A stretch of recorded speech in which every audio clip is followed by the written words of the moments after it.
How to stay updated with order tracking on Pandabuy. Hello everyone, I am Bishaka and welcome to our channel. Now, let's get right into the tutorial. Firstly, go ahead and open the Pandabuy application on your device. Make sure you are signed in, and if not, then go ahead and sign yourself in using your login credentials, that is, your email address and your password. Once signed in, tap on the account option on the bottom right of your screen. You will see the option for order now.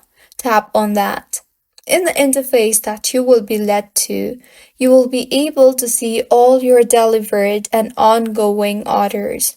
If you cannot find your order here, then go ahead and tap on the search bar and enter your order name or order number or the item number and tap on the search bar, and you will be able to view and track your order.